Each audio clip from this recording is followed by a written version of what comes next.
Selamat siang, salam pembudidaya modal dengkul. Hari ini di cuaca yang seindah ini kita akan membahas tentang koi, khususnya untuk yang sesi pertama ini di kohaku, jenis kohaku. Kita akan tanya langsung dengan sebenarnya kita bukan profesional atau sudah menguasai ilmunya. Kita pemula, sama-sama pemula. Ini masih belajar kata Mas Hendrik. Ini menurut kita yang masih belajaran, entah itu mendapat kritik dan saran, itu malah membantu untuk mengembangkan ilmu kita di koi. Mohon maaf para suhu, para master dunia perkoian, kita bukan ingin mengajar, ini hanya sebagai video pribadi sih, sebenarnya vlog pribadi untuk kita dan teman-teman kita supaya lebih mengenal tentang koi. Nah, sekarang kita akan membahas koi. Selamat siang Pak Hendrik. Selamat siang Pak Eka. Nah, Mas Hendrik ini di sini terkadang saya meminta tolong sebagai teman untuk terkadang edaniwa itu panen. Nah, kita mungkin untuk menyortir sendiri kita kewalahan. Jadi terkadang kita minta bantuan Mas Hendrik atau Pak Hendrik ini. Mas saja ya Mas? Mas saja masih muda. Nah, sekarang tentang kohaku. Tolong jelaskan jenis kohaku itu yang seperti apa? Dari warnanya atau apanya lah. Kohaku biar orang awam itu mungkin lebih tahu. Ya, kalau ikan koi itu yang terutama bukan pattern atau warna Mas. Yang terutama body dulu. Body. Nah, kalau yang jenis kohaku ini warnanya apa Pak Hendrik? Kalau masih kecil ya walaupun oranye nggak apa-apa, yang penting padat nggak pecah. Nggak, maksud saya kan Merah putih. Oh ya, maksud saya seperti itu. Warna dasarnya merah putih. Kalau masih kecil walaupun warnanya oranye nggak apa-apa, nggak masalah, yang penting padat nggak pecah, daripada yang strong tapi pecah. Berarti kalau mulai dari kecil itu kita masih belum tahu, warna masih bisa berubah kan? Masih bisa berubah. Itu perubahannya tergantung dari apa Pak Hendrik? Mas Hendrik? Ya, yang terutama matahari bukan pakan. Berarti sinar matahari mempengaruhi warna ya? Ya, untuk beni. Untuk beninya. Oh, berarti dalam bahasa Jepang beni itu berarti warna merah. Merah. Tapi hi juga merah Pak. Nah, terus bedanya apa itu? Kalau hi itu biasanya ya untuk kategori sake, Akamatsuba, soa. Kalau di kohaku kebanyakan cenderung beni. Makanya kan nggak ada hi kohaku itu. Iya, nggak ada itu. Kayaknya terlalu gimana kalau Ya. hi kohaku itu. Terlalu panjang lah nyebutnya. Ya. Mungkin orang menyingkatnya dengan kata kohaku gitu aja. Kalau yang terutama untuk pola ya harus ada odomi atau space di pangkal ekor untuk warna merahnya. Odomi namanya. Odomi, dan ada di depan itu nggak boleh kena mata. Oh, itu ciri-ciri Kohaku yang bagus. yang bagus. Untuk pattern. Ya, ya, ya. Untuk pattern. Terus dari satu jenis ikan koi ini, kohaku khususnya, Ya. itu kan kalau saya baca menurut panduan yang di Mbah Google, itu banyak jenisnya. Kira-kira ada berapa jenis untuk kohaku saja Mbak? Kohaku apa ya Mas? Kita mulai dari pola di kepala ya. Tanjo kohaku, maruten kohaku, dan kujibeni kohaku. Kalau untuk di badan ada nidan atau 2 step, sandan 3 step, yondan 4 step, godan 5 step. Ya, ya, ya, ya. Kalau untuk ada lagi masih itu jenisnya Pak. Apalagi itu, Pak? Icon kohaku, iPhone. Kohaku, Kohaku bukan Ipon. iPhone. Oh, Kohaku. dengarku iPhone. Kalau iPhone itu bisa sampai HP, 11, HP, sekarang 13 kayaknya HP, ini. Ipon Kohaku, Goten Sakura, Hanatsuki Kohaku, Kuchibeni Kohaku, ada dan Inazuma Kohaku. Ada 13 lah, kalau nggak 12. Dari satu. Kanoko, ada satu lagi, Kanoko Kohaku. Ya. Ya kalau Ginrin semua ikan kan tergantung kita induknya. Indukannya itu apa namanya? Kalau indukannya ada yang berpola Ginrin berarti anakannya Pasti ada ada Ginrin. lah, walaupun tidak semua pasti ada.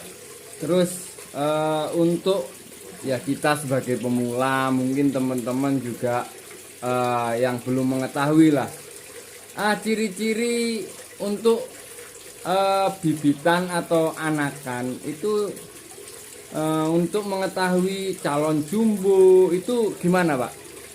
Kalau yang paling kelihatan itu yang paling besar Pak, dari umur penebaran sampai 3 bulan itu kan namanya jumbo tusai. Jumbo yang umurnya di bawah 1 tahun. Kalau udah ukur-ukur 15, 20 itu gampang Pak. Kita oyabon itu tulang sirip, tulangnya bukan siripnya ya Pak. Pangkal ekor, bukan? Kalau pangkal ekor itu otsuke. Otsuke, ya. Oyabonnya itu harus kuat, kokoh, dan siripnya itu lebar. Terus postur keseluruhan itu seimbang, proporsional, nggak besar di perut. Dan pangkal ekor ini juga tebel. Pangkal ekor, kalau yang saya tahu saya nggak tahu yang namanya oyabon, oyasuke apa tadi itu. Saya tahunya kalau pangkal ekor tebel itu kayaknya jumbo. Nah, itu yang saya tahu. Ya pokoknya berarti proporsional. ini tambahan ilmu buat saya juga ini. Ya kalau oyabon itu tulangnya sirip, bukan siripnya. Tulangnya itu yang kokoh. Pasti adalah peluang jumbo, tapi ya namanya kita cuma perkiraan. Apa cari saya ngecat lombok. Nah, manusia itu cuma berusaha memilih. Iya. Dan merawat. Jangan memilih yang kepalanya mengerucut atau pangkal ekornya yang kecil. Nah, untuk ciri-ciri fisik calon yang bagus itu gimana, Pak? Ini susah juga mau pegang ya. Susah juga. Ya, dijelaskan secara kata-kata saja.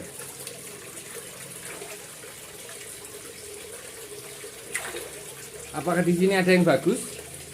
Saya kalau untuk potensi jumbonya sih ini sudah pilihan, Pak. Kalau itu ini semua memang udah disortir. Memang kalau patternnya sih kurang, untuk pattern kurang. Cuma kita mengutamakan untuk body karena ini dibuat indukan. Nah, menurut Bapak Hendrik, indukan yang bagus itu kira-kira umur berapa tahun, terus ukurnya minimal berapa?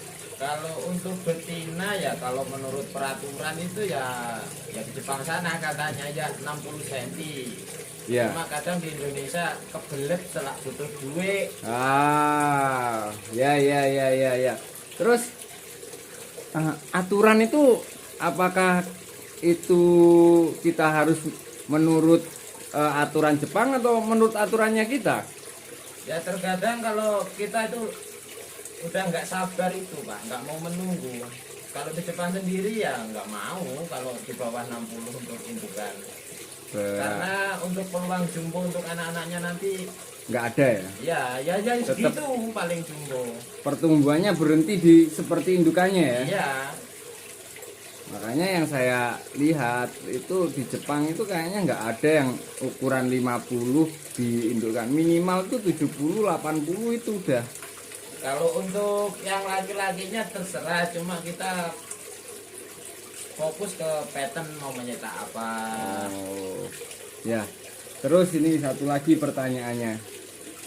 Untuk indukan menurut Mas Hendrik yang diketahui Mas Hendrik, itu ada mitos.